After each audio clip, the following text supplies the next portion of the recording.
Talking Memphis Wrestling with Randy Hales is now streaming live on Fun Media at fun927.com and is always on Facebook, YouTube, X, Twitch, and at tv5wrestling.com. Talking Memphis Wrestling with Randy Hales and special guests.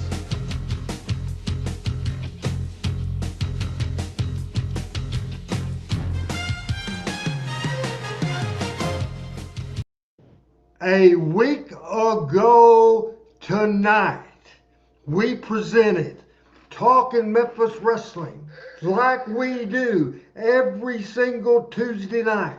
We presented a show I'm very proud of. Look at the archive if you were one of the few that did not watch last week, because we had a classic match that everybody enjoyed. The Hair versus Hair 1972 sellout at the Mid-South Coliseum, the fabulous Jackie Fargo and Al Greene, and man, that was fantastic. I want to say hello to Calvin, to Greg, to my buddy from another mother. Randy West is in the house. Thomas here, Ange 230, Angela's here, Ben's here, Thomas is here. All kinds of people here on Talking Memphis Wrestling. Hey, it is pouring down rain as well in Jonesboro, Arkansas. Doing a little different things. I'm going to do the preview in just a second, but then I'm going to do a first take, and then we'll bring in the panel to do a first take, and we'll be off and running. We're Talking Memphis Wrestling today. We will show live a match from 1971. It's the first scaffold match in pro wrestling history.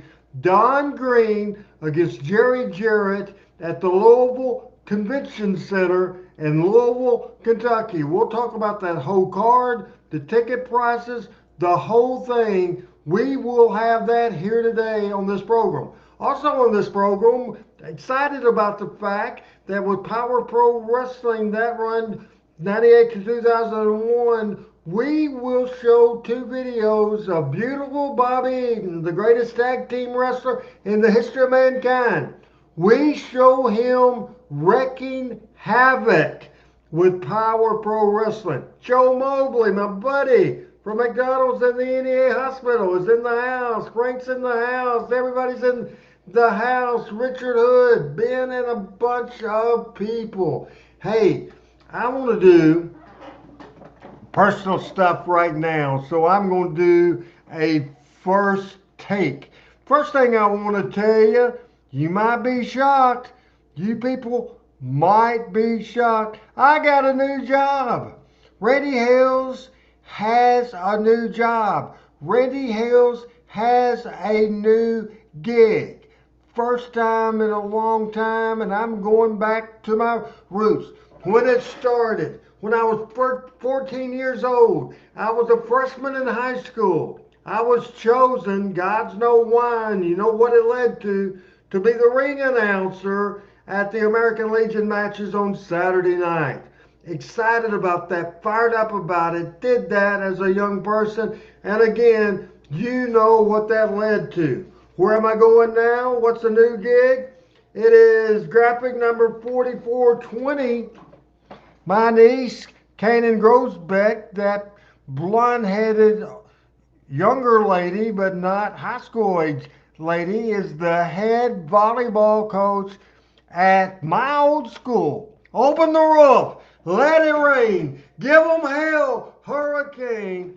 And right now, folks, I'm proud to say the new PA voice, the new voice of the Jonesboro Hurricane volleyball team is yours truly, the owner, the founder, the president of Power Pro Wrestling. Randy Hales has a new gig. Now, that's great. That's family. That's supporting my family. That's taking care of my family. But now, RH has a new family member. As I got a little thing where Pat was saying that he couldn't hear me, but he figured it out, and that is good, because that wouldn't be good if we couldn't hear when I pitched to him. But I'm not going to pitch for him right now because he was the second line. But right now, I will have to tell you, as Frank Seaton likes the Jonesboro shirt, and Frank Seaton heard the story, I'm the new voice of the Lady Hurricanes. Folks, good old RH, Randy Hales, Randall Benton Hales to be official, has a new family member.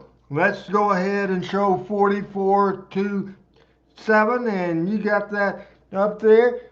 This is Kai Stephen Richardson, born Friday night at 9:47. That is my great nephew Corbin's and Corbin's wife Ryan's son that was born Friday night. Great picture, and welcome to the family. Another picture. Now, I have not held a baby since my nephew Cal, who is 20 years old now, was born on my 44th birthday. Cal was.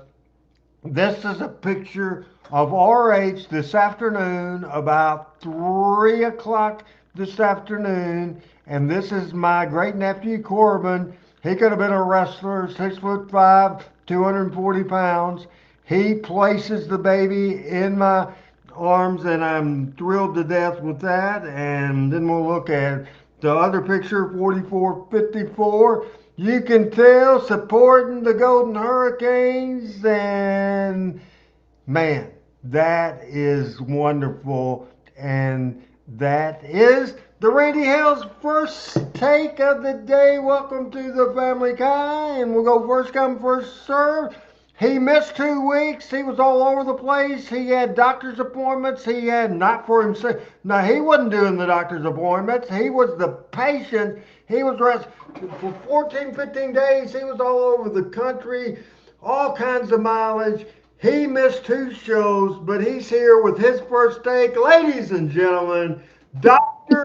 freaking Rusty freaking William freaking Roberts, husband of Beth Robinson. Yay!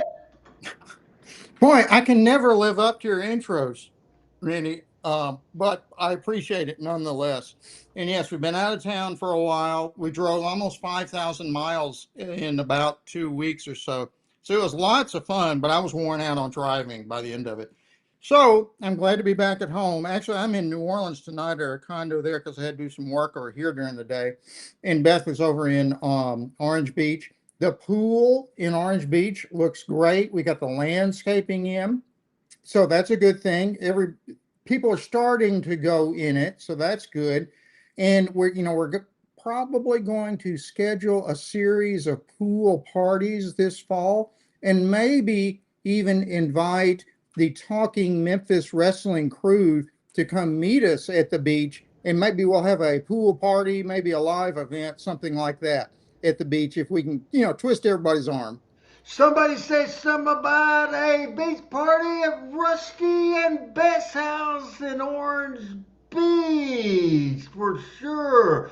Later on in the show today, Alexander, if you would have heard my opening, it will be the very first Scaffold Match, 1971, Jarrett against Don Greene. Now, we missed him last week. He's a busy guy. He's a business owner. He's a banker. He is the financial director advisor of Talking Memphis Wrestling. He's our expert on Nick Goulas End in Birmingham, the expert of Ole Anderson and Georgia Championship Wrestling. We are calling in right now our original freaking co-host, my buddy, Pat freaking Trammell, and all we see is a white piece of paper. Well, the white piece of paper said, "Hey, Gail" on it. So yeah, you can't read that. Just see a white. I like to get a darker marker. Anyway, good to be back. Good looking little new family member you got there, Randy. Don't know if he's going to be a baby face or a heel yet, but I guess time will tell on that. But happy to be home. Thankful that Doc and Beth got back from their travels safely. and ready to be here. And this is tonight's show. And my printer's broken because we've had all kind of internet issues. But I've got my other computer up here with everything we're going to go through, and I'm very, very excited because this is a king. This is a absolutely packed history lesson in Memphis wrestling. Hello to everybody. Hello, Bo, my good friend. Hope to see you in a couple of weeks up your way and ready to go. Let me ask you, Randy, has Jonesboro always been the Hurricane? Has it never been the Hurricanes? As far as I know, it's been Hurricanes. Sometimes I say Hurricanes, but it's officially, as you see on my shirt, it's the Hurricane. Open the ropes, let it rain, give them hell, Hurricane. And I did a practice game last week. Team was practicing, I was practicing, no audience. But Thursday night at 5:30 on Main Street, Jonesboro High School, you got the student, the person mentored by the great Lance Russell and Dave Brown. You got Randy Hills in front of people, returning to my roots, returning to Jonesboro High School, Main Street, up on Hurricane freaking Hill. Be fired up to call the Hurricanes, to open the ropes, to let it go. Looking forward to Al Tuttle is in the house, Todd in the house, Thomas, of course, Alexander in the house. I love Bo James. I love Thomas. I love PJ. I love everybody. For sure, any kind of, you've missed a couple of weeks, any kind of first take from you, Pat, that was more about me. Your first take and more about this show. What's going on in your life? I think you're losing a family member temporarily. I am. My youngest is going back to school on Saturday, and we've enjoyed having her home this summer. But life goes on. She and her brother are in there having dinner right now, the last dinner, but I ate mine quickly to get here with my wrestling family. So anyway, just looking forward to easing into the fall, some football, and just ready to go tonight.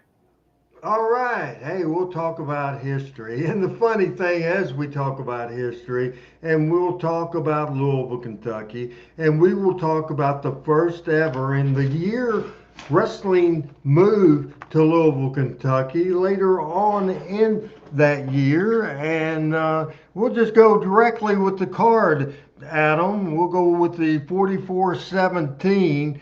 And this particular night was August the 15th, 1971. This is very interesting, and I'm going to want your input, both panel members, right now, because remember, 1971.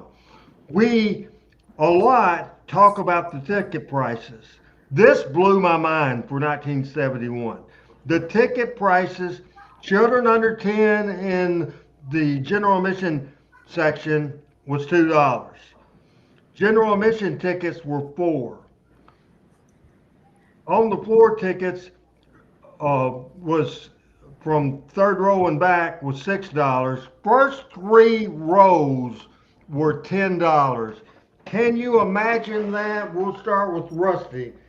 Can you imagine those ticket prices? $10 ringside tickets in 1971. Your comment about that? Rusty Wow. Robinson. 54 years ago? Wow. I wouldn't have imagined paying $10. I couldn't have afforded it at that time. And this is in Louisville, I assume, right? That card is. Yes, Louisville, Kentucky at the Convention Center, soon to be called the Louisville Gardens. Okay. Yeah, the Memphis setup was a little bit different from that. They had the ringside seats, which were all around. And in general, they were the same price, as I recall. And then they had the loge, and then they had the upper level if they needed that. So the tickets there were like $4, $5, and $6, I think, when I was going there. So like in the 70s, it was about like that. But, the good thing is you have to price your tickets based on how you value your entertainment. That is the matches. So the promoter, who I assume was Jerry, working still for Nick Goulas at the time, was pricing those tickets based on the quality of the match. He thought he could get, $10 seats sold based on this series of matches, and I'm not surprised at it. The Scaffold match with Jarrett and Don Greene. Oh man, people now don't even know that the Scaffold was not a product of WWF or WCW. It way preceded that. Memphis was so far ahead, or the Memphis promotion was so far ahead of its time. The Scaffold started being used in Memphis, like you see here, early 70s, and it was just fascinating at the time. So which is one reason why I still am so intrigued by Memphis wrestling. They did things earlier than anybody else, and they did more inventive things, as far as I'm concerned, than any of the other wrestling promotions at the time. And this is an example of that. No doubt about it. Pat, what do you think about those ticket prices? And then we'll run over the card in just a second. Well, Adam popped it up, and I Googled it too, and I am really amazed. A 1971, as Adam posted, and I was kind of doing the same math here, is equivalent to about $80 today. And that's a. Do you know what the house was? We'll see the video in a few minutes, and maybe we can guess. No, that was Pat. What did the Garden seat, Randy? 6,600. Okay. Well, I was going to make the comment, if you look at that card, without the Scaffold match, it's a packed card for sure. Mm-hmm. I mean, that is a fantastic card. Starting with the bottom of the card, this is usually Michael's job, but Pat will make it your job. What we'll do is, Pat, you start with the first match, then Rusty will read the second one, and we'll switch back. Here is Pat Trammell and Rusty Robertson to tell you this great card, and I want to throw in this interesting bit of information. Louisville, Kentucky's grand opening for wrestling under the Gullis Welch Jarrett era took place on the debut card was on July the 7th, 1970. July the 7th, 1970, with the main event, Lynn Rossi and Bearcat Brown against Al Greene and Frank Martinez. Pat's going to tell you about the opening match for Sunday night, August the 15th, the convention center that would soon to be the Louisville Gardens. Here's Pat for the opening match. Well, we started here with a ladies match of Miss Sherry Lee and Miss Sarah Lee, who I don't know. I assume they were the baby faces. And then on the opponents were Cora Combs, who was a well-known name in women's wrestling, and Miss Barbara Galante. And was that kayfabe or not Mario's wife, if you know? I'm not sure. There was two Galento brothers. I think it was Mario's. Bo might let us know that for sure. Did Memphis have more or less women wrestling than any other territory? I think they were kind of on a circuit. Is that right?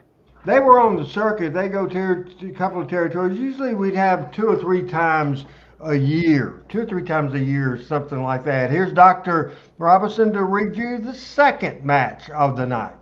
Before I get to that, I will comment that I'm pretty sure this is the case that Cora Combs, or however you pronounce it, was kind of smitten with Elvis Presley and vice versa, and that he actually took her back to Graceland at some point after or when she would come on Monday nights for the matches. And Mr. Coffey used to seat Elvis both in the Ellis Auditorium and then in the Coliseum kind of separately so he could maintain some privacy. But he put out word that he liked Cora Combs. And so she apparently, so I've heard, to have a visit with the king at Graceland. So she's got that going for her, I guess. So anyway, then the next match, and it's tough for me to read, but I think I can do it. The Alaskans are the first team versus Dennis Hall and Oni Wiki Wiki. Now, I've heard of the Alaskans, although I don't ever remember seeing them wrestle. I've heard of Dennis Hall, and I think I have seen him, but I'm not sure about Oni Wiki Wiki, who that is. So that was kind of a good second match after the hot ladies match up front. Good. The fans will calm down a little bit with that. But that's about all I know about the Alaskans and Dennis Hall and Oni Wiki Wiki. Third match of the night in Louisville at the Convention Center, the super spectacular card, the third match. Absolutely. My favorite heel team and favorite manager, the interns with Dr. Ken Ramey versus Bearcat Brown and Eddie Marlin, and I would have loved to have seen that match. Oh, absolutely. They were my favorite team also. Dr. Ken Ramey was such a good manager. Everybody hated him back in the day, which is what he wanted. My father used to get so mad at Dr. Ken Ramey, he'd holler at the TV, said, "What the hell kind of a doctor is he?" So we got a big kick out of it. So, yeah, that match with them versus Bearcat Brown, who was a pretty regular guy in Memphis. He wasn't there all the time, but he was there pretty often. With Eddie Marlin, boy, that would have been a good one. Yep. All right, who's next? Let's see here. The next, also a tag match. Al Greene and Sir Steve Clements versus, this is a good one, Jackie Fargo and Tojo Yamamoto. That would have been a good one to see.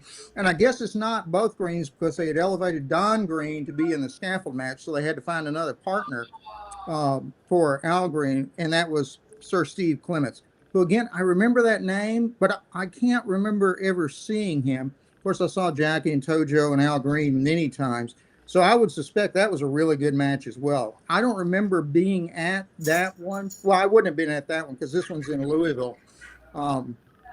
So I would suspect that would be a really good match also. No doubt about it. And Sir Steve Clements was the manager of Don and Al Greene and other teams as well. What do you think about that match, Pat? As you know, the Greens were some of the most heel. Don and Al were kind of a Birmingham staple heel team and badasses. But getting Jackie and Tojo on as a team that I don't know that I've ever seen before. I'm sure they did that. They may have had a run at it, but I would have loved to have seen that because actually, really complementary styles. No doubt about it. And Rusty, this next match, I'm going to go ahead and let you read the semifinal match of the night because the person that is Pat Trammell's, he thinks he's the God's gift to the world that we're going to talk about today. So in other words, I'm not going to have you have to mention the guy's name. But anyway, Pat will love to mention his name. Go ahead and talk about this tag team match. Okay, another tag team match. We got a bunch of tag team matches in a row there. Anyway, Carl and Kurt Von Bronner, which were another very good heel team that came to Memphis regularly, with their manager, Saul Weingroff, who was just, in my eye, he was the runner-up to Dr. Ken Ramey in terms of managers. If Ken Ramey was number one, Saul Weingroff was like 1A, at least in my opinion. And then they faced Wilbur Snyder and Robert Fuller. So that's an interesting team too. I know about Robert. I've seen him, wrestle many times and heard him and so forth. For some reason, I just never really saw much of Wilbur Snyder. I've heard of him, but for some reason he slipped through my viewing history. So again, I would think that's a great match. As far as I know, Wilbur Snyder never wrestled in Memphis. Dick the Bruiser and Wilbur Snyder were partners in Indianapolis. They'd opened up Louisville. They weren't successful with it. Then Jerry Jarrett, Nicholas and Ward Welch opened it up, and there was a power play that Wilbur Snyder and the Bruisers showed up to get a percentage of the town. So, had you ever heard that story, Pat? I'd not heard that story. I hadn't at all. Very interesting. What do you think about this match, and what do you know about Wilbur Snyder? You know, I don't know a lot about him. I've seen him wrestle a couple of times on tape, obviously. You know, the Von Brauners were big at that point in time. In the Birmingham, and the really more so, and I wish Michael was on now, on the Nashville and the Huntsville end, although Saul Weingroff, they were probably second among equals after the Greenes as far as heel tag teams in Birmingham, along with the interns. One thing Richard Hood says, Wilbur Snyder trained Steven Regal, and that was not the Steven Regal that it was in the WCW and WWE. That's Steve Regal that was Wilbur Snyder's son-in-law. So that's exactly what the situation was there. And King and Kingsworth said that's what I was getting ready to say. Wilbur was there to take a money bag back to Bruiser, and that's exactly what that was. This is Talking Memphis Wrestling, and to read, you might not even have to read it. You know what we're here for the dance for, Pat Trammell. As we read the main event of the Super Spectacular card, August the 15th, 1971. That's right, and I'll reiterate before I get here this what Bo said. This truly is a WrestleMania card of Tennessee wrestling, and I contend it is one without the scaffold match, which is what we're here for. But that just adds to it. You've got Jarrett and is it Al or Don? Don Greene on the scaffold, 12 feet up for you. 12 feet in the air. Somebody asked about the board, 2 foot wide. So here we are. Now that actually is not a board. It's a what do you call that? It's like a painter's scaffold. Like a painter's scaffold. That's exactly right. So I would be curious. I wish I had the opportunity to talk to either Don or Jerry about. Surely they practiced that in some manner, or do you think they did, Randy? Oh, absolutely not. Okay. Oh no, that absolutely not. Okay. Absolutely not. I'm sure they talked it out, but as far as going up there, and they might have gone up there separately, just to get a feel of it, and I can see them doing that. But they wouldn't have wanted one person from the staff, the security or the concession. They wouldn't have been. They certainly wouldn't have allowed that. It was that real. Well, that's great insight. So was that truly the first time they did a scaffold match in the Memphis area promotion? I don't remember anything before that. No, and as far as I know, it was the first time anywhere. I could be wrong about that, but I've always been told that, Pat. Have you? I have always heard that, and I've heard that from people other than Jarrett. I think Cornette has said that multiple times.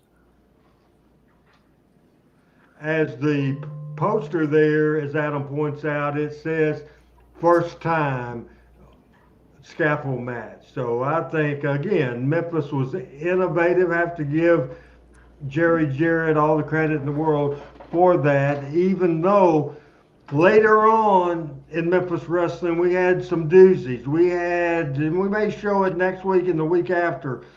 The most memorable to me is the Cocoa Ware Sweet Brown Sugar Bill Dundee scaffold match. That was tremendous. And then the last scaffold match that I ever saw was Austin Idol and Tommy Rich against Jerry Lawler and Bill Dundee. Pat, anything else to say before we go ahead and watch that video from Louisville from August the 15th, 1971? 71. Any other thing to set this sucker up? Well, I'm just curious as to what our friends think about it after watching it. I can tell you, I've probably seen it half a dozen to 10 times, and I'm always nervous throughout the whole thing. So it is still real to me. Damn it! It's the first one ever, and it was the worst one in history. This is bad. And I can completely understand it because it's a scary situation for sure. But we'll go back to August the 15th, 1971, with Dr. Robinson, Pat Trammell. I'm Randy Hills, and this is the first time ever scaffold match from Louisville. And that's what.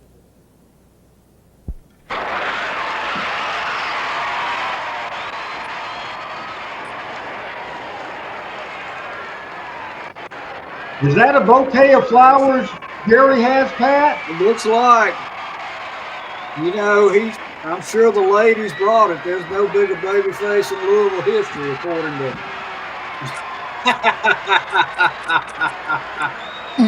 That's true. Ladies and gentlemen, there we have the start. Has the ring announcement going on there as Bo James, Kingsport said Jarrett got the idea from an old cowboy movie, and I can't think of the name of it. Or at the end, the good old guy gave the bad guy in the fight one 12 feet in the air. of logs across the canyon. So that's what happened and gave Jarrett the idea. And there will be a $5,000 Randy, who was that winner. ring announcer Introducing right the there? wrestlers. First on this side of me, I don't know his name. I'm not sure either. That's before Johnny Randolph, isn't it? Michael would know, but I think it's before Johnny Randolph, don't you, Pat? I think so. And the challenge from his opponent from Nashville, Tennessee, weighing 198 pounds. Would you welcome Jarrett? And Jarrett was over, wasn't he? Oh, he was over.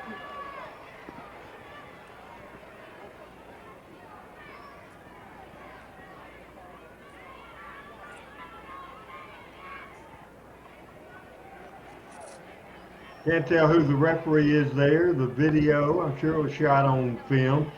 The video's not the best video that you'd ever seen in your life, but that's okay. Alexander asked why they used one scaffold board and not two boards. I have no idea. I was 11 years old, Alexander. As I said before, I've never seen a Randy, when was the first time you ever saw? It's pretty dangerous. Just in a ringside when we have some of these wild tag matches. Do what, Pat? What's the question? When is the first time you ever saw this? It's a fearing thing. We used to make fun. Bill Dundee used to play it in the office and then on the bus making fun of Jerry Jarrett talking about how many bumps that he took and the thing and how There's a feud that's been going on. He takes no bumps at all. Jarrett and Don Greene for a long time. As both This is the pinnacle. This is the outcome of this match there. As I said before, there is a $5,000 purse to the winner. But to get this purse, one wrestler must knock the other wrestler down 2 consecutive times.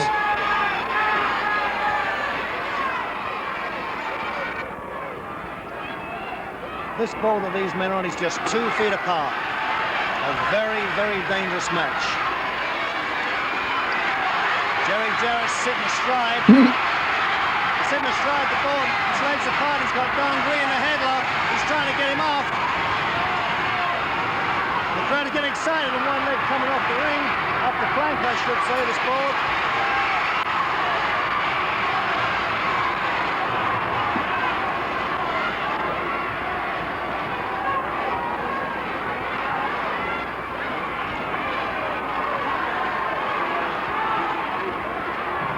Yeah, you can tell they're both a little tentative about this. Hold of his ankle. They're not The really man's doing half off, anything but he's really holding on. dramatic. He's holding on that 2-foot wide plank. And that's not a lot of room for 2 men to be out there.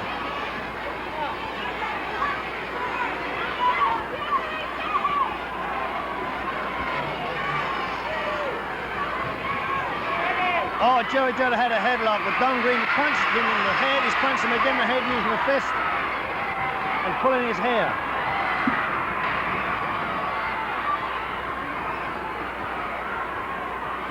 Don Greene goes into the tights. He's pulling him over to one side. There's one leg off the side of his flank. He's got his half off. He's hanging on as best he can.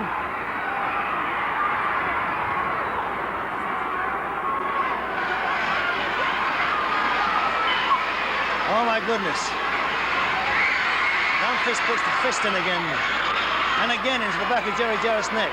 He's hanging off. He's almost off the scaffold. He's upside down almost on the scaffold. The crowd are going wild here. This announcer He's pad is punching the no man's less hand. up of Jerry Dave Jarrett's Brown, hanging Gordon like Foley, a monkey upside down under this plank 2 feet wide. He's got one hand underneath and hanging on by his legs. Don Greene's coming halfway down one of the scaffold sides and hitting his hands. Let's hope Jerry can hang on. He's got his foot into his neck and face. Don Greene put his foot into Jerry Jarrett's face, and Jerry Jarrett is making a comeback to get back on the board. You see the drama as the people are with this pack. Oh, this is hot. The crowd is way hot for this. Pat? Oh, yeah, it's hot for me watching it. How do you do with heights, Pat? There goes Don Greene again. Well, I used to fly, so I'm okay. He got it back and he's still hanging on there. Well, this must take a lot of energy. Not with Don Greene banging on me, though. No. He's doing his best to hang on. I'm sure he doesn't want to come down to lose this match. There's a great difference between these two men in their weight. I think it's a case of agility and brains against brawn. We'll have to see the outcome.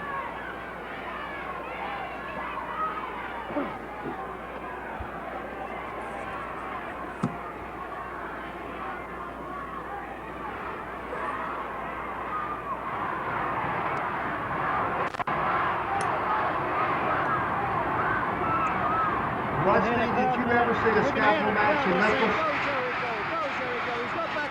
I'm pretty sure I did. I'm trying to remember who was in it, though. It must have been Dundee. Dundee and Coco. Yeah, that's it. Because Dundee was sort of the master of the scaffold matches, as I recall. Don Greene used the fist on Jerry Jarrett's head and pulling his hair at the same time. Jerry Jarrett. Now, what the stories are selling here, Pat, is real simple. Danger. And once again, Don Greene Absolutely. Jerry Jarrett's sitting upright. He's sitting upright. He kicked him. Jerry Jarrett gave a double kick and knocked him flat on his back. The crowd are going wild. Jerry Jarrett's taking the upper hand here. Jerry Jarrett throws a punch to Don Greene this time. He's got him laying down flat on his stomach. Jerry's putting the punches to him. And again, the crowd are going wild. Jerry's heaving him over to one side. His right leg's hanging off. Richard, it was Jerry Jarrett's idea to have it. He was the booker. Jerry's got both. And both said he got it from a movie. Don Greene is hanging. Gave him the idea. Jerry Jarrett's hammering. The crowd's going See, wild. that's so simple. There's not crazy high spots, but there's limits of, you have to be knocked off twice consecutively. There he goes. And there goes number one. It is so loud in there. Yeah. He's laying on the floor. The referee raises Jerry Jarrett's hand. It took just 7 minutes. 7 minutes for Jerry Jarrett to get Don Greene on for the first time. Yeah, Thomas says Bill was at home up there.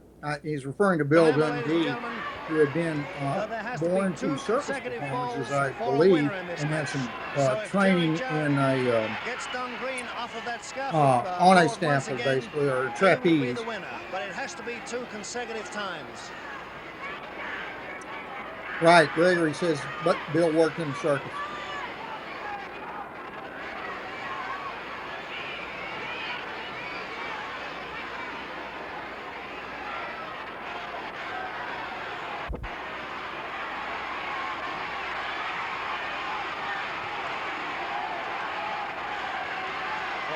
To be up there on that 2-foot wide plank, just 2 feet wide, and Don Greene's a big man, so there's not too much room for him to stand on. Pat, Don Greene was just a great Neither wrestler. man.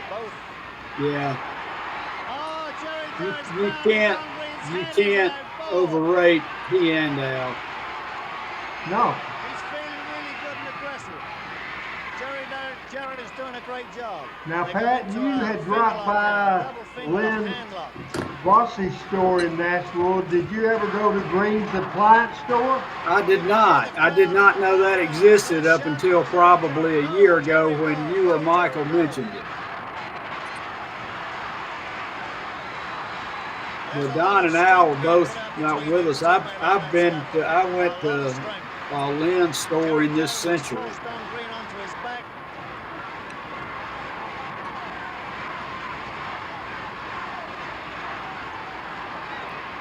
I bet you had a lot of questions for him. I did. We had a good visit. We had a really good visit. Nice man. Did he talk open to the wrestling business? Yeah. I mean, he knew I was smart, but it's bad enough when you're on the mat in the ring, but high up there, it must also be scary. Don Greene's got a chain, I do believe. I believe he's got a chain around his neck. And the referee is almost helpless down. The Greenes were masters of the chain and the tight. Yep. I believe the referee's going up there to see what he can do.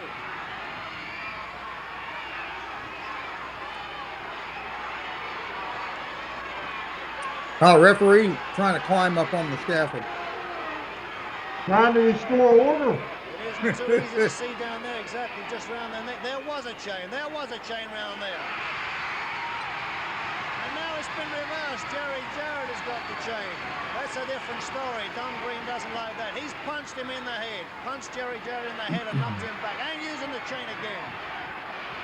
There goes the referee, Bobby Thomas, climbing the scaffold to try and break it up. This is not stipulated in the match.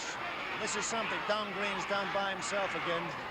Now, who's the announcer, Randy? I don't know. He's English, right? Sounds like it to me, yes, sir. They got rid of the chain. Now maybe we can get a fair match out of this. Boy, I tell you, Jerry was over when you listen to that crowd. Yes. Jerry Jarrett's put a head scissors around Don Greene's head and he's holding on to it. But Don Greene's returning punches to his midsection. And boy, he's laying him in. Now he's got a chokehold on Jerry Jarrett. He has a chokehold.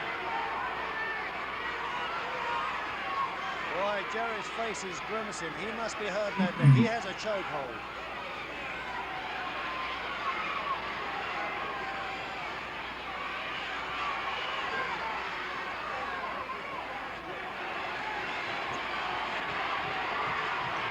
You know, if this crowd is any indication, Jerry was more over in Louisville than he was in Memphis even. I mean, he was over, but not to that extent. No, he was over more than anybody in Louisville. By the way, Pat, this was in 1972. Joe Jarrett was born in 1942. But Don Greene's got hold of Jerry Jarrett's foot and twisting it to one side, trying to force his body off the side of the scaffold. So Jerry was not exactly a teenager in this match. No, I thought he would have been younger than that. So he's 30, right? Or almost 30. Right.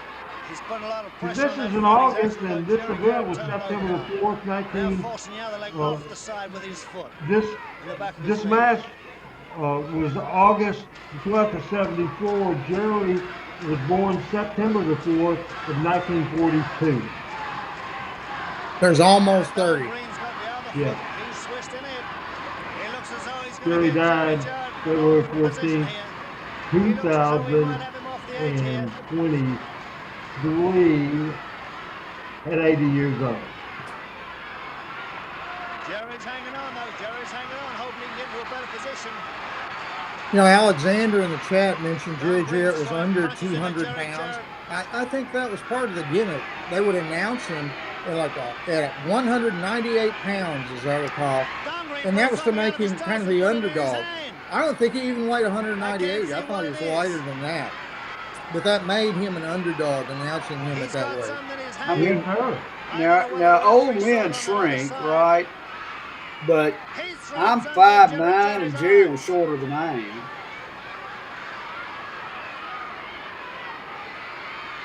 Oh my goodness. Jarrett's hanging off both legs by his stomach. Don Greene's pounding punches into the back of his neck. Just the drama, comparing it to Nendy, but the bottom line is that the audience is into the match or is it not? There's nothing phony about this match. Nothing phony about the match, and the drama is tremendous, guys, tremendous. Oh, the crowd is eating it up. Oh, Don Greene's pounding on the knuckles of Jerry Joe, trying to make him let go.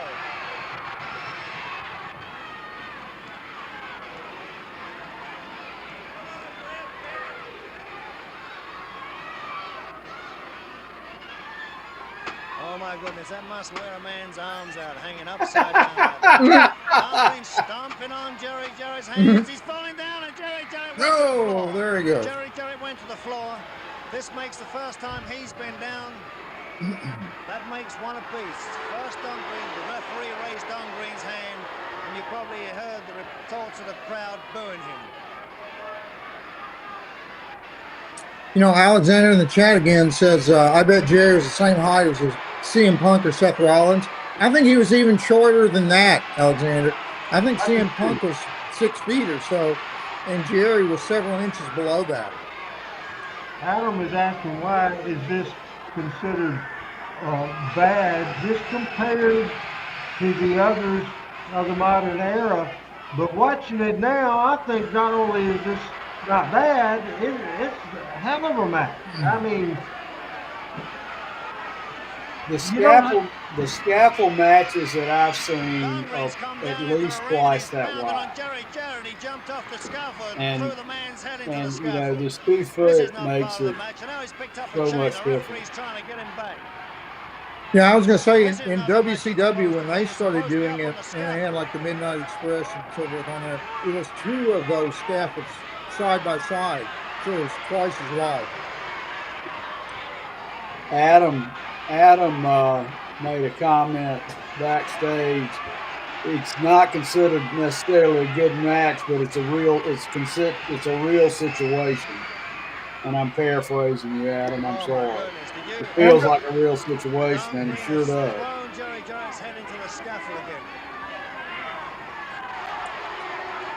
And the people believe everything that they're seeing. Sometimes you watch a modern match and you have to say, hey, these guys are cooperating with each other. This does not look like there's any cooperation at all, does it, guys? No. Mm-mm.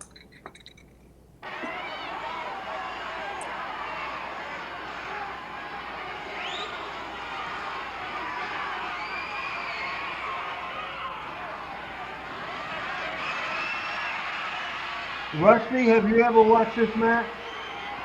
I don't think so. I mean, I somehow vaguely remember it happening, but I don't think I've seen it before.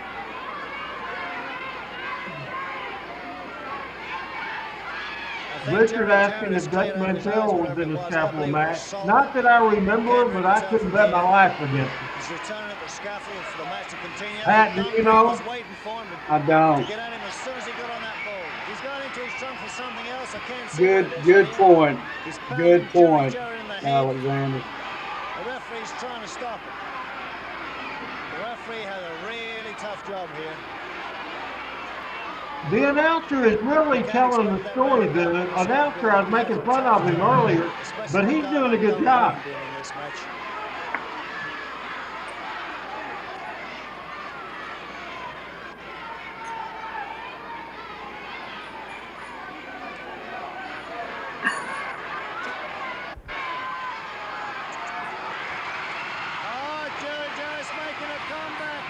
Adam backstage says the scaffold is the high spot, and that's brilliant, Adam.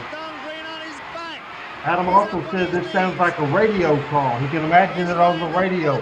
Listen to these people. I'm thinking over 6,000 fans, Pat. Yeah, and they're all into it. Oh, great crowd. I guess this $5,000 must have gone to his head. He must really want it. Bo does say the Dutch versus Dundee in spring of '83 was the scaffold match. I'll see if I can find that for next week. You know, Bo, I think Dutch talked about that match recently on his podcast. Talking about because he didn't like it. Dundee loved the scaffold matches, but Dutch wasn't crazy about it. Was my take on it. Yeah. Jarrett's fighting fire with fire. He's got the man. Jarrett's got this Don Greene by his beard, I believe. It looks like he's got him by his beard.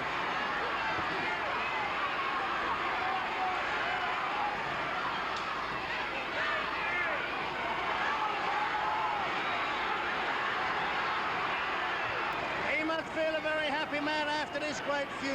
Alexander, I wouldn't be surprised. I think both AEW and WWE would do it. TNA would probably do it. As Bo says, he thinks the announcer is Lord Layton, who worked for Victor Bruiser and the Sheik. Very good point, and thank you very much for that input.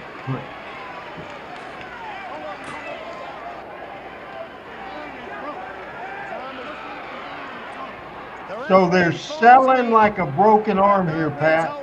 Oh, It may yeah. possibly be broken. It may possibly be broken. And the announcer's really playing it up.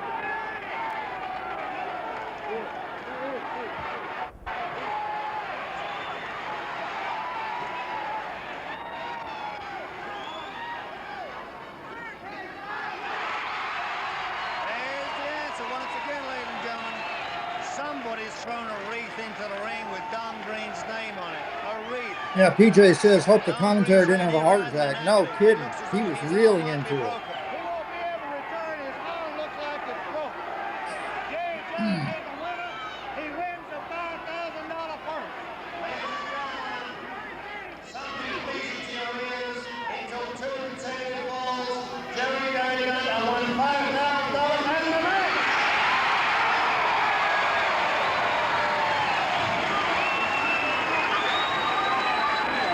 Announcing his arm is broken.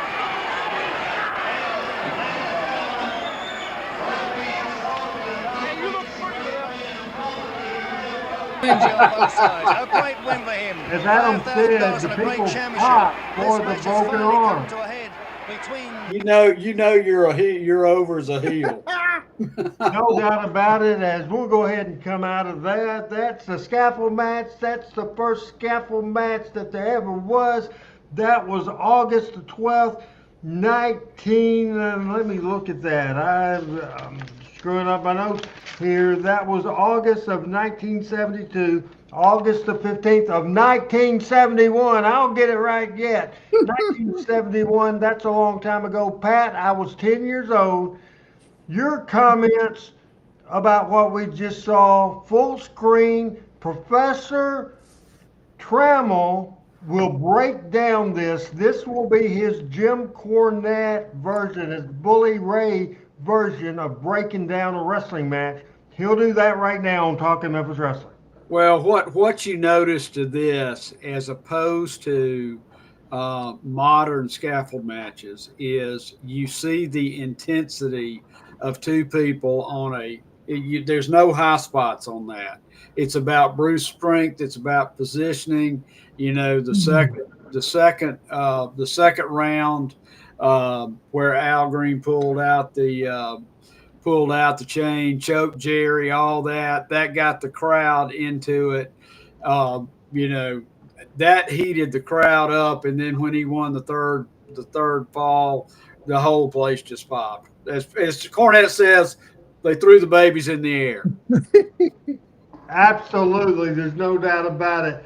Now, I know what your specialty is, Rusty, in a doctor, but obviously you've dealt with all kinds of things medical. If somebody came up to you and two guys, probably Don was close to 40, Jerry was close to 30 and say, "Doctor, we need your medical advice.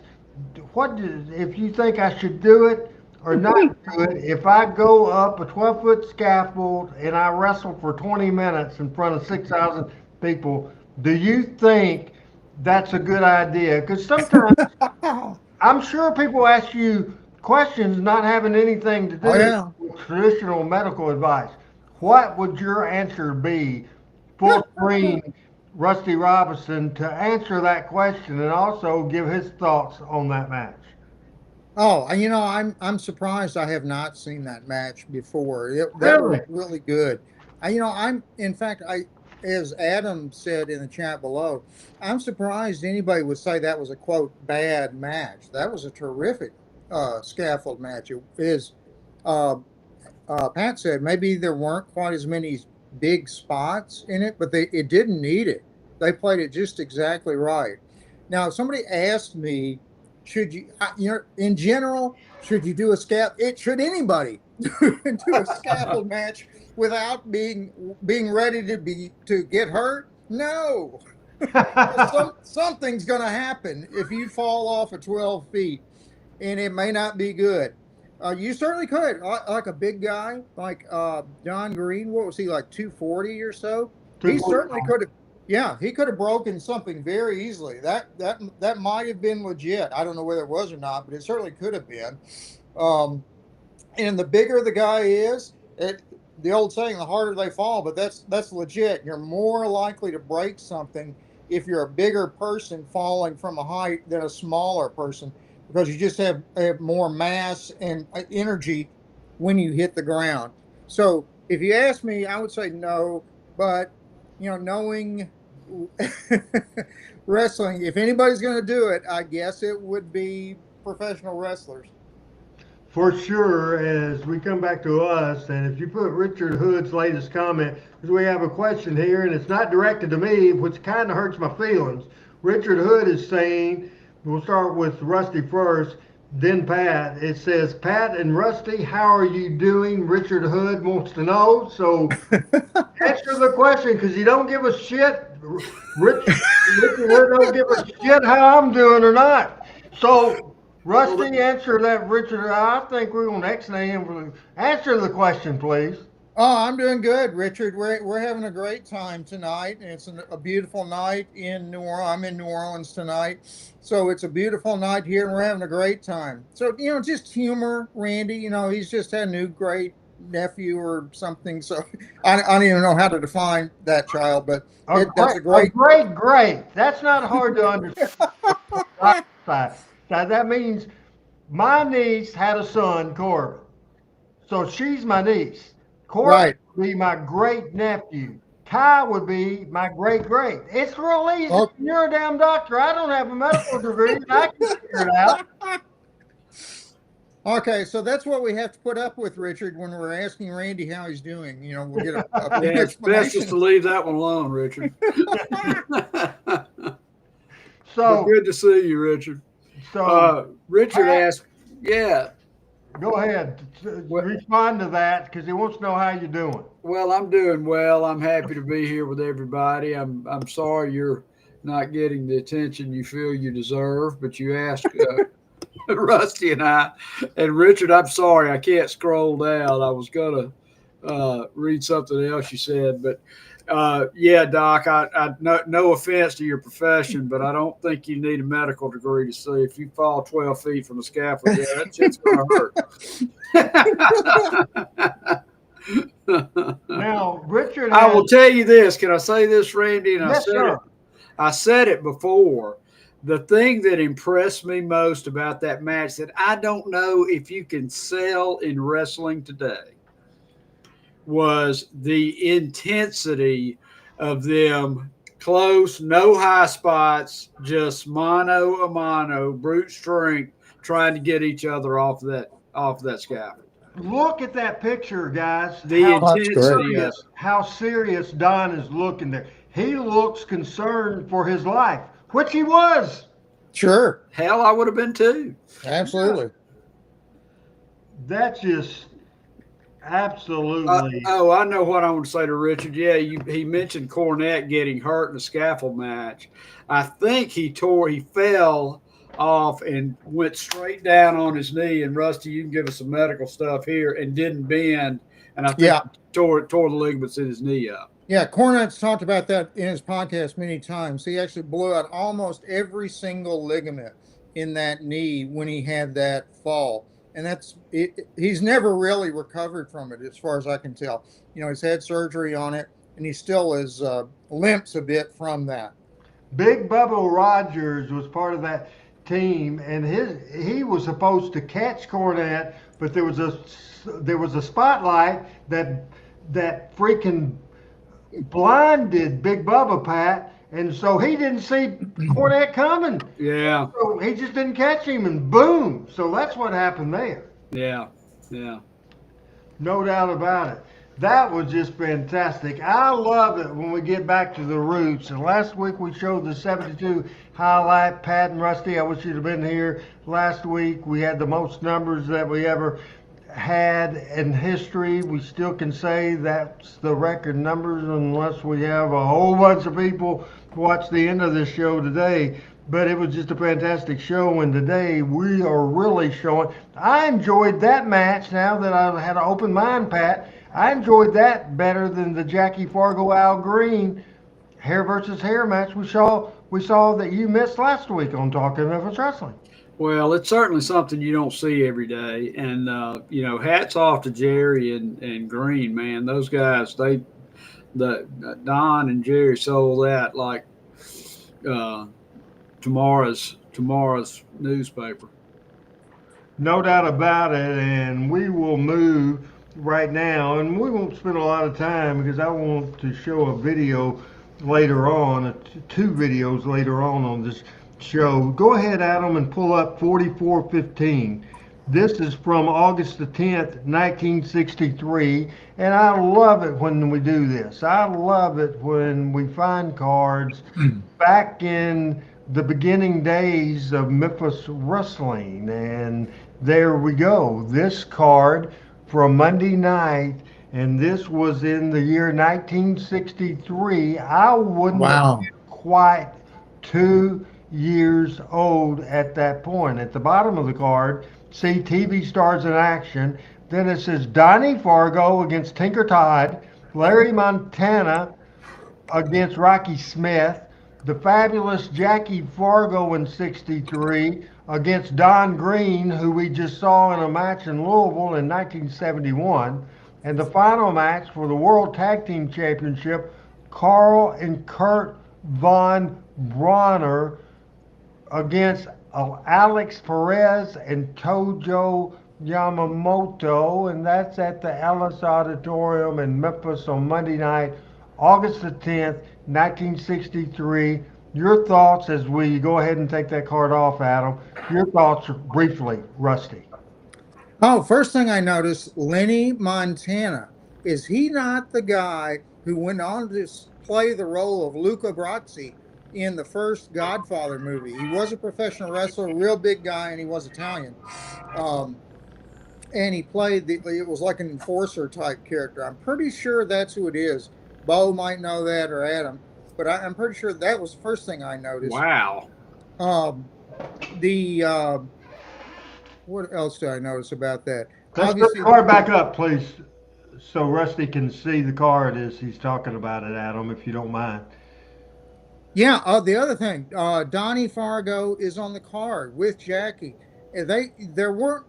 Donnie had pretty much stopped coming around by the time I was watching. I don't really remember Donnie much by the early 70s, so I would have been interested in seeing that. And I didn't realize that like Don Greene went back that far, I guess. I don't remember thinking he was that old, but I guess so. Now, Alex Perez, I knew that name, but I don't really remember him wrestling. But I can't imagine that would not have been a good match with him and Tojo against the Von Brauners. Go ahead and read Adam's private message that he just said to you in regarding to this, Rusty, if you would read that. Oh yeah, okay. And this is from Adam.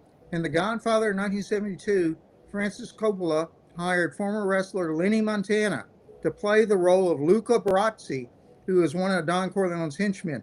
In the novel, if you've ever read the Godfather novel, which in some ways is better than the movie by Mario Puzo, they play up the role of Luca Brasi much more. Oh, and he was really a psychopath in the novel, much more so than is portrayed in the movie.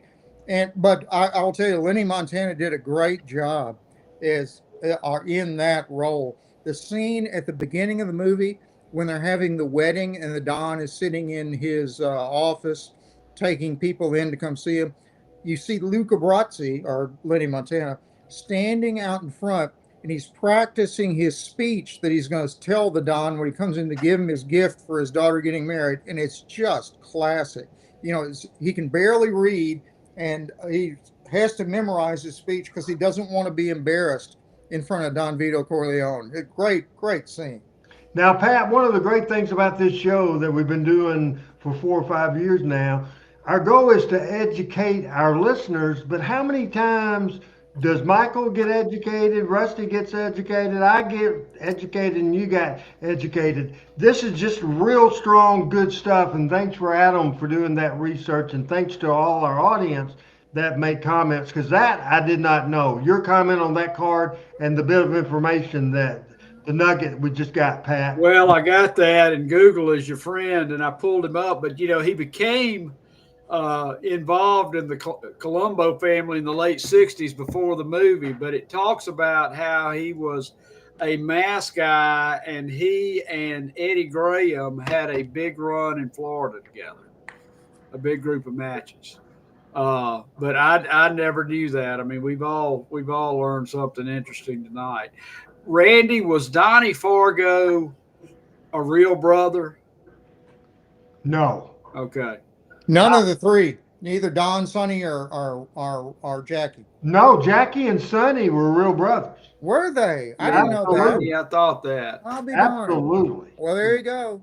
Yeah, so I learned something too. So there were 4 Fargo brothers. Yeah. At one time, there was a Johnny Fargo, and that was Johnny Valentine. Okay. Wow. No, I didn't know that either. All right. We're going to skip a couple, Adam, and we're going to go to 4414. This is August the 12th, 1974. It did 11,500 people. The week before, it did 11,600. The week before, it did 8,900. The business was on fire at the Mid-South Coliseum. Wrestling then, Pat and Rusty, was, as Rusty knows, because he was watching it on WHBQ TV Channel 13. Opening match was Tommy Gilbert against the Bounty Hunter #2. The second match was Robert Fuller against Jim Lancaster. Ricky Gibson against Bounty Hunter #1. Then came a 6-man tag team battle. Jackie Fargo, Tojo Yamamoto, and Eddie Marlin against Al Greene, Phil Hickerson, and Sam Bass. And the main event was the grudge match of the year, the battle of the year, Jerry Lawler against Dick the Bruiser. This was Monday, August the 12th, 1974. So this is about 3 years after that Scaffold match. As you notice, Jerry Jarrett, by this point, was concentrating on promoting and booking. He was not on this card as well, but this is a big one as Dick the Bruiser came into Memphis and the Mid-South Coliseum on August the 12th, 1974. Your thoughts on that, Mr. Pat Trammell? Well, if you could pop it back up, Adam, I've got a couple of questions. Was Dick the Bruiser an AWA kind of mainstay? He wrestled all over. He wrestled for the NWA for Sam Munsnick with St. Louis. He was big in St. Louis. He wrestled all over the world. He was banned from Madison Square Garden.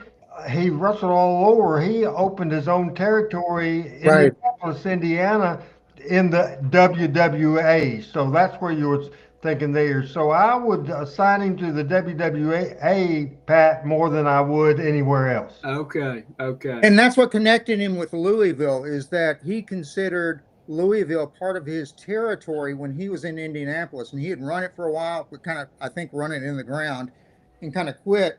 And Jerry Jarrett saw that and realized that was a fertile market, and went there to build it up. And Dick the Bruiser got kind of annoyed with it. That's why he wanted to, step in and get at least make some of the money off of Jerry Jarrett's promotion. Yeah. Now, Well, before Pat, hold your thoughts, okay, real quick, and if we could get that graphic off of there for just a second. And Bo's last comment, yeah. if we could put that up there, Adam, because talking about that actor we talked about, this is interesting. He said Lenny knocked the wrestling business on the Johnny Carson show. Captain Lou Albano chased him out of Madison Square Garden after that. Wow. I didn't know that story either.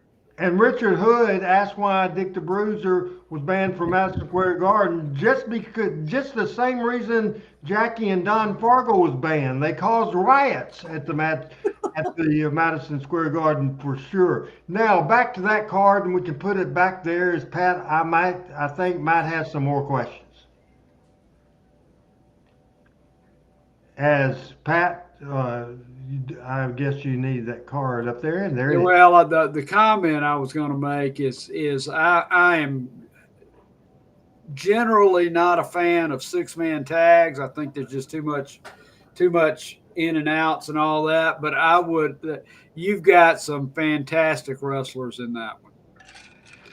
You know, I think Sam was underrated as a wrestler, and he's the weakest wrestler in that thing, and that's saying something. Rusty, do you have any questions or comments about this card? Yeah. So the bounty hunters are separated in this one. I know one of them was Jerry Novak, I believe.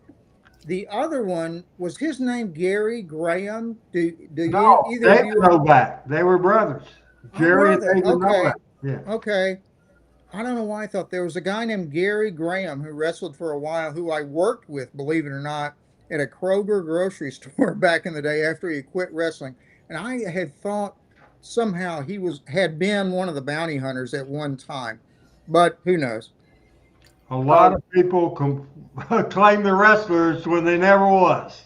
Yeah. Randy, what was Burt Bates' story in the Memphis wrestling territory? In Tennessee, you had to have a local promoter. Now, Nick Goulas and Roy Welch was in Nashville. You had to have something from Memphis. So as a local businessman, they gave a very small percentage of the town too. Okay. So they could get a promoter's license. They would not have got a promoter's license without somebody from Memphis. Okay.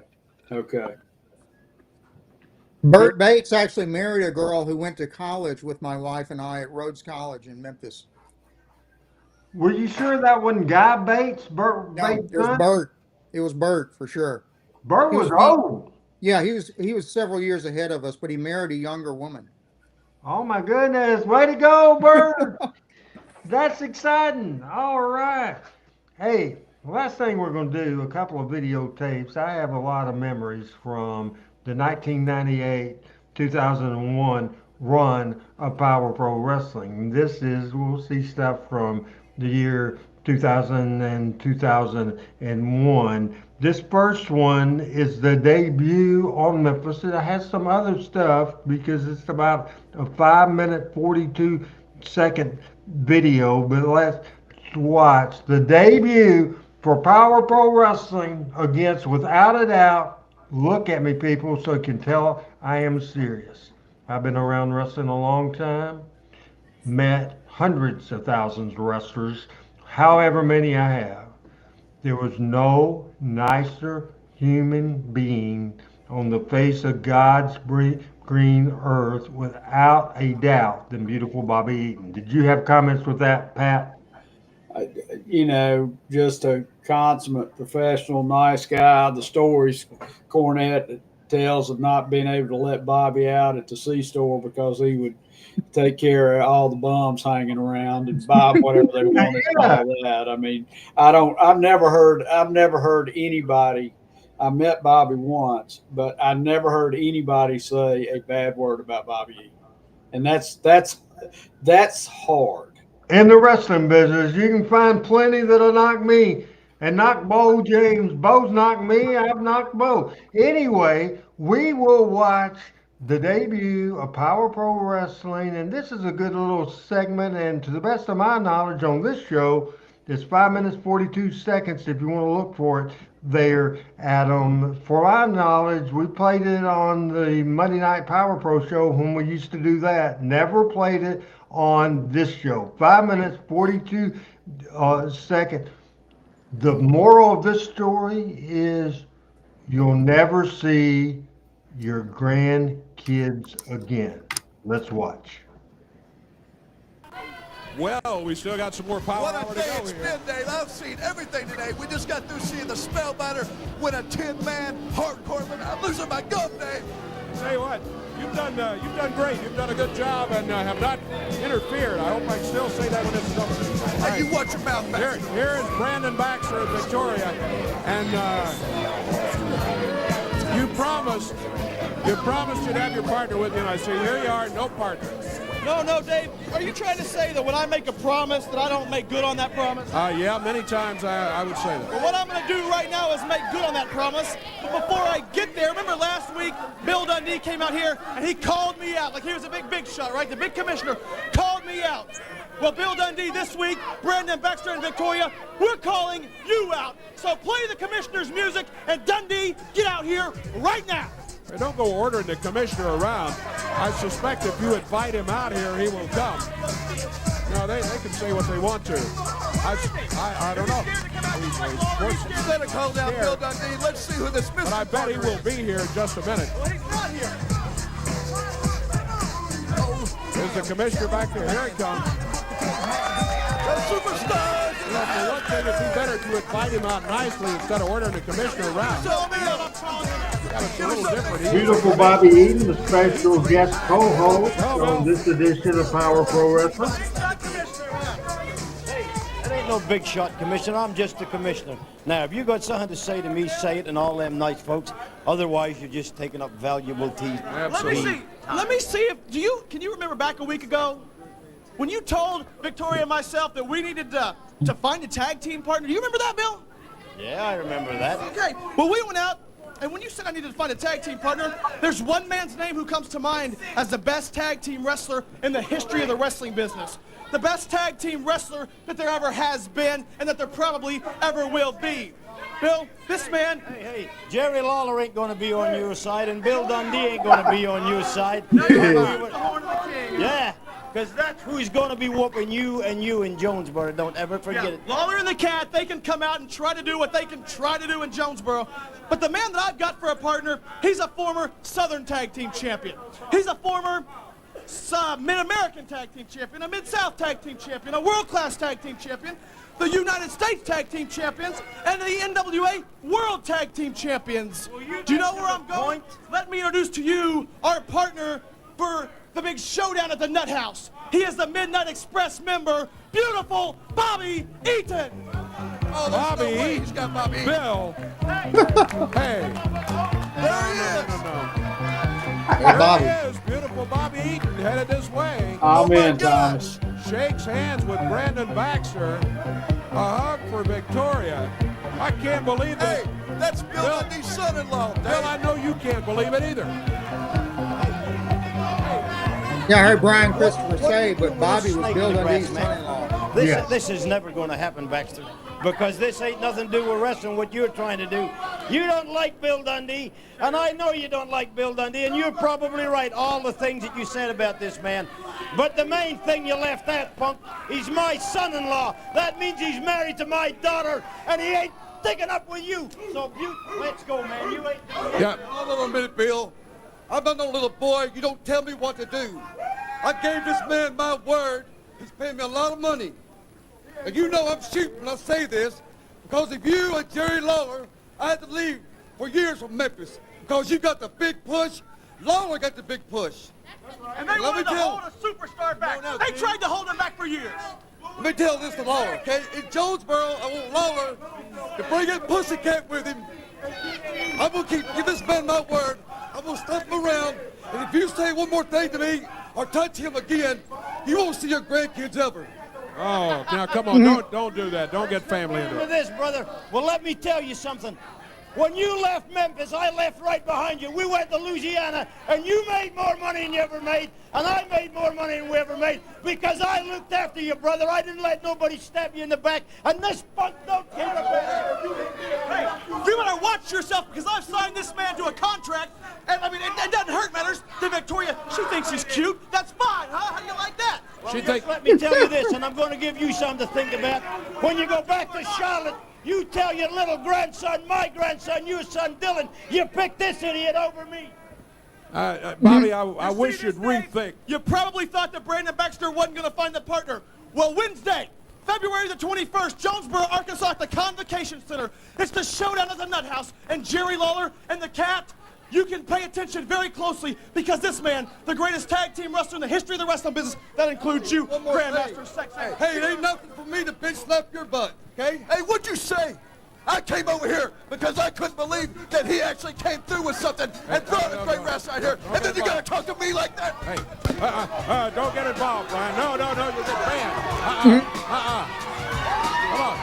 Come on. Get him out of here, Baxter. Get him out of here. Now, don't let him get you banned.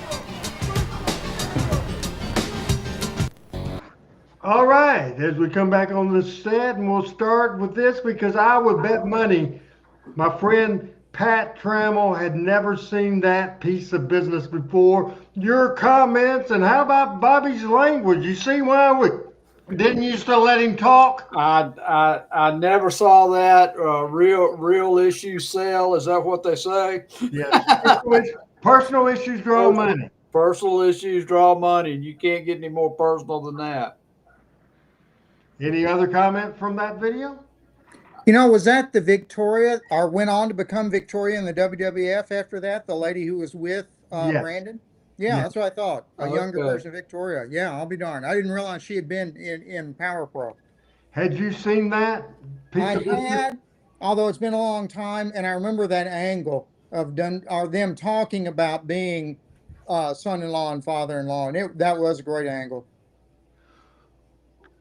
Final video of the show today. We're going to get a little personal. This is 8 minutes, 54 seconds. This is Power Pro Wrestling. Let's watch. Just a couple of minutes with Lance Cade coming in. Hey, buddy, you know, a moment ago I was talking about what happened at the showdown at the Nut House, what beautiful Bobby Eaton had done. Courtesy of the Cat. Let's call for that tape. Can we roll it up there, guys? Watch this. Yeah, take a look. Oh, look at that. Here comes Eaton and Brandon. All right. Let me get out of here. Sorry. All right. They don't have the tape, and now I know why. He's just ripping the tape to shreds here. Yeah, I just don't want the fans to see what happened. All right, I'm sure you have your own version of what happened since you've destroyed the evidence. You know what my version of what is not going to be played is? Bobby Eaton has been disrespected in the wrestling business for long enough. Respect is something you earn, and for a while he did that. I'm not sure about this as a way to do it, though. He has earned that respect for his entire career. You can ask the people on the internet. You can ask the people in the wrestling sheets. You can ask the wrestlers in the dressing room, and they will all tell you that they respect beautiful Bobby Eaton. But do you know, Dave, who hasn't shown the proper respect to Bobby Eaton? Any idea who hasn't? I guess you're going to say we haven't, and that Bill Dundee perhaps. Of professional wrestling haven't, and it all started in Memphis years back. When Bobby Eaton came in here, he was a future superstar. Everybody thought Bobby was the future of the business. But whether he was the first match or the fifth match, he always stole the show. But there were two guys who held Bobby Eaton back. One of them being Jerry Lawler. The other one being his father-in-law, Bill Dundee. I disagree with that. They held him back, so Bobby decided decided he needed to move on. He needed to go somewhere where he would be respected, so they went to Mid-South Wrestling, to Bill Watts' company in Louisiana. Yeah. Bill Watts, he was on his butt. Their company was struggling. They were drawing hundreds of people. When the Midnight Express went in there, you know what happened? The territory popped. They put 30,000 people in the New Orleans Superdome. Is that true? That is true, but I'm not sure it was just the arrival of the Midnight Express that did that. Give me the microphone. They are the sole reason why Bill Watts' territory popped. But what happened? Bill Watts, he was greedy. He didn't want to pay them the money that they deserved. So they called up Dusty Rhodes, and they called up Jim Crockett, and they got ready to go to the Carolinas. But what happened? They were told that they had to go to Texas, to world class. They spent 6 miserable months in world class wrestling, and then they went to the Carolinas. You know what they did there? They went worldwide. They allowed Jim Crockett to expand his company worldwide. They had scaffold matches. They went from small buildings to soccer and football stadiums, all because of Bobby Eaton. Well, his history is all very interesting. And he was told that he would have a job with the NWA and WCW for life. He'd have a job for life. Tell him what happened, Bob. Well, Brandon, about a year ago, I'm sitting in my house, Charlotte, North Carolina. I seen that old dingbat wife of mine out to get my check. She comes back in, there's no check there. So I called the office of WCW. I asked them where my check was. They said, oh, Bob, you've been released. So that's all fine, that's good. Then once again, last Wednesday night in Jonesboro, Arkansas, I got screwed. Screwed by the cat. You see something that runs there? Screwed by Lawler. Screwed by Bill Dundee. If that's true, let's see the videotape evidence. No. Now the referee seen right in front of his eyes that Jerry Lawler pile-drived me, which is an illegal move. He should have disqualified me. It's illegal in Tennessee, but you were in Arkansas. So what I do right now, I want the cat out here. Well, I don't think the cat's even here yet. She'll be here later on today. We got the bikini contest. She hasn't arrived at the building yet. I at least haven't seen her. All right, how about Lawler? Well, Lawler's working for the XFL. He's not even in town today. He's not scared. He's working for XFL. Bill Dundee is scouting for new talent. He's not here today. So you're out of luck. What? You're not going to have a show today until I get somebody out here that's in charge. Okay? Oh, we are going to have a show today. No matches, no interviews. We're not leaving until we get answers. And until he gets respect. We're not going anywhere. Respect out of you. You'll get respect when you earn it, like I tell you. And you're not earning it very well by tearing up videotapes that we were going to show what happened. There's the man. Don't you want somebody in authority? How about the owner, the founder, the president? Right now, get out of here right now. We have a show to do, matches to do. Thank you. We're not going to put up with this anymore. Hey, will you do me a favor? Will you turn around and run out there so I can yell, "Run, Forrest, run!" You're a jerk. You've been a jerk for 5 years. I'm telling you, Eden, we have a TV show to do. Get out of here now. Hey, I want the man in charge, Commissioner Bill Dundee, out here right now. Commissioner's not here. This is the owner. He's the boss of the commissioner. Oh, you're the owner. You're the promoter. Let me say this. Well, say Let me say this. 18 years ago, I was an 18-year-old kid, right? 18-year-old kid ring announcer.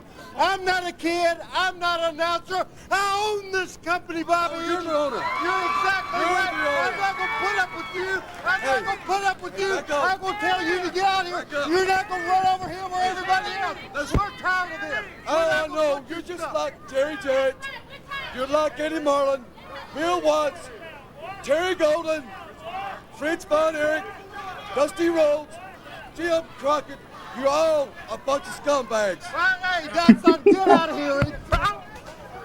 Oh, you knew that was coming. Hey, come on, guys. Let's ring the bell back in.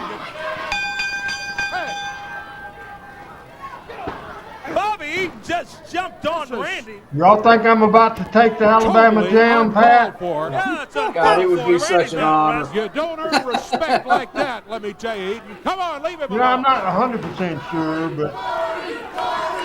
Brandon Fox and Bobby Eaton. Here comes the referee. Uh-oh, look out. Eaton grabs him. Oh, no. Hey, he's gone. You're going to treat our officials like that, Eaton. No, that ain't the right way to treat the guy. He runs in there to help him out. He just throws him out of there. Yeah, you don't get respect like this. Here comes some help, too. But... Oh, and they throw him out of there, yeah. He's thrown out of the ring. Well, I have no idea.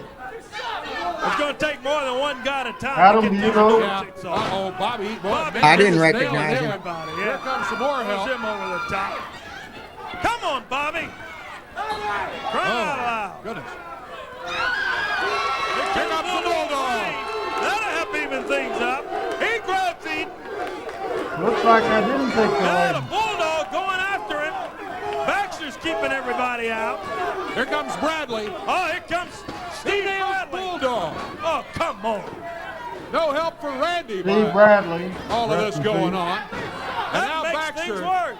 Baxter back over to Randy, and there's Eaton. Look at this. Eaton dragging Randy Hales by his suit coat and by his pants. Pulls him over near the corner. Oh, he's going to climb for that rope, Dave. That's that Alabama jam. We don't need that. Come on, Bobby. There he goes. There he is. Oh, my Oh, yeah. God. Big leg drop. He landed right on top of Randy. Come on. Get him out of there. Yeah, grab him, Corey. Let's see if we can get him out of there. Oh, well, now Bradley grabs him and hey. Get security over here. Get out of the ring now, or we're calling the police and we're taking you out. Oh. You get out of the ring now, we're going to call the police and take you out of here. Get out of the ring. Out. Help him out of here.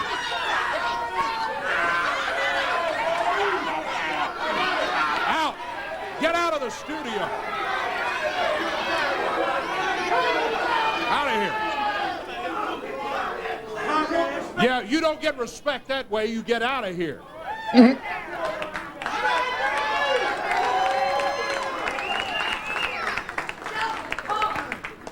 Yeah, Dave didn't get mad like this very often. No. Start with Rusty, then go to Pat. Then I have a final question for these guys. What did you think? Did you enjoy our look back at Power Pro Wrestling this week? Because I know Adam Dunn, my producer, is the happiest man in Georgia right now because he loves him some Power Pro Wrestling. And Adam says he has tears because of Dave. That performance from Dave, as Adam says he loves Dave, and that was a good job. Your comments, did you enjoy the Power Pro stuff? Oh, I did. I don't think I've seen that one. I've seen most Power Pro stuff, but I don't think I've seen that one in particular before. So that was terrific. So how did you get Bobby? Was Bobby Eaton not working for another company at that point, or how did you get him in there, Randy? He was hired by the WWE to be a trainer of the developmental guys. I see. And you all had kind of an arrangement with WWE? Yeah, they were paying us to be the developmental deal, and there was two at the time. Terry Golden had Memphis Championship Wrestling. Not only was I using him and made him a focal point of my television show, I didn't have to pay. I had Bobby Eaton, and I did. Not only did I not have to pay him a dime, I got paid from the WWF and was able to use him. It was a can't miss situation. Did you enjoy that? Absolutely, that was terrific. Boy, Dave was, in fact, I think Dave was kind of the star of that clip. He coordinated it all very well in a way that only he can do, and that he didn't do that very often. He didn't get upset or carried away very often. So this was really a good one. Now, Pat, I want to ask you, as you have not watched a lot of Power Pro stuff, every once in a while we sneak something in. You saw 2 pieces of video right there, and your thoughts on that. I had never seen that, and I think Dave, number one, you carried the segment for sure, but Dave carried Bobby through it. Obviously, everybody knows that's not his strong suit, but I mean, everybody in Memphis knew how big Bobby Eaton was at that time. Yeah, I thought it was great stuff. I thought that was a typical heel move for the heel Brandon. Good stuff. Absolutely, without a doubt. I love those Power Pro days, without a doubt. Rusty, you're back. We missed you. Glad you're back. What did you learn today? And final comments from Dr. William Rusty, husband of Beth Robinson. What'd you Oh learn? man, I learn so much every time I do this. You know, the part our Bobby Eaton being back in Memphis in the Power Pro area. I guess I just didn't realize that. So now I understand that. What else I learned? Um, Jackie Fargo and Sonny Roughhouse Fargo were brothers in real life. I thought they were not. So I've learned something there. Um, you know, gosh, and I don't even remember all the other specific things, but I always learn something from when we see the matches from the early 70s because that's been so long ago, even though I may have seen, might have been there for live for some of them. Boy, that's 50 plus years ago. Those are tough to keep in or to come up with out of your brain this far out. So I appreciate you showing those. Pat Trammell, we missed you last week. You've had a busy end of the summer. Things getting back to normal a little bit. Don't tell me you have to miss next week. I hope you're here because I always love having you. What did you learn today and final thoughts for today's show on Talking Memphis Wrestling? Good to have you back. Well, it was great to be back. I enjoyed watching, and I have seen it before, but you know, with you and Rusty and Adam, I get so much more insight into that scaffold match, and I've got a much better and newfound appreciation from that. And you know, the Power Pro bringing Bobby in as a heel to Dundee is just a great piece of work. You know what I'm going to do is ask Adam because Adam loves and he knows every Power Pro stuff out there on YouTube. It's hard just for us to pick out something from an entire show and edit it together. I want to start doing Power Pro segments, and Adam is going to be, I hope, responsible for every week. Find one video, find two video, whatever he wants to find, some kind of highlight type of thing that you don't have to edit. You can find already on YouTube, and we'll do that because we did good stuff in Power Pro Wrestling. This has been fun tonight. Guys, thank you both for being here today. It was great. Very welcome. We appreciate it. Great to see everybody. I will end the way I started. Graphic number 4420. I'm back in the saddle again. My roots started way back. Microphone in my hand for the first time in my life in 1977 when I became a wrestling ring announcer. Coming up this Thursday night on Main Street in hot Jonesboro, Arkansas, up on Hurricane Hill. Open the roof and let it rain and give them hell, Hurricane. R.H. Randy Hills, the former owner, founder, president of Power Pro Wrestling, will be rolling into Jonesboro High School TWA. Tell all the ladies, Randy will be on the way. Now, brand new PA guy, and don't say it's favoritism that my niece, Coach Grossbeck, hired me to be the voice, the PA voice of the Jonesboro Lady Hurricane volleyball team. Who else they gonna get in her own family that she don't have to pay? She's got a radio television graduate, a bachelor degree, somebody experienced in doing this, somebody that's gone his whole life talking to people, somebody that grabs this Lance Russell microphone, and I might take this Lance Russell microphone and I might have it right there at Jonesboro High School. I might have it right there, all hooked up and ready to go. As again, I will say, are you ready? Are you ready? It is time for some JHS ladies volleyball. Then I will say, and ladies and gentlemen, will you stand and face the flag for the playing of our national anthem? Then I'll say, it's game time. Again, other family situation. As I said at the opening of this show, I am fortunate. At 63 years old, you're not thinking maybe because I was so much older than my great nephews and nieces that when the great greats come around, even though I'm older in life and I can't get down on the ground and play like I played with the other kids, but 4-4-2, 4-4-3-4, 4-4-2-7, 4-4-5-4, all those things, I am proud to say that ORH is the proud great uncle of this young man, Kai Stephen Richardson.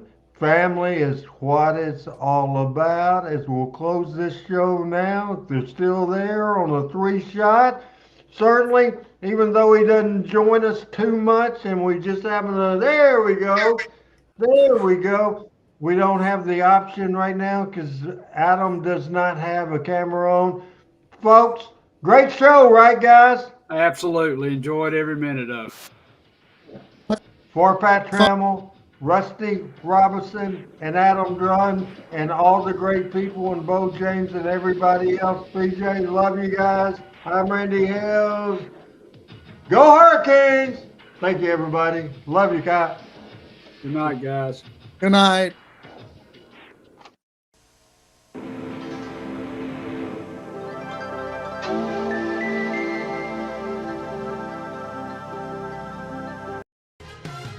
Talking Memphis Wrestling with Randy Hales and special guests.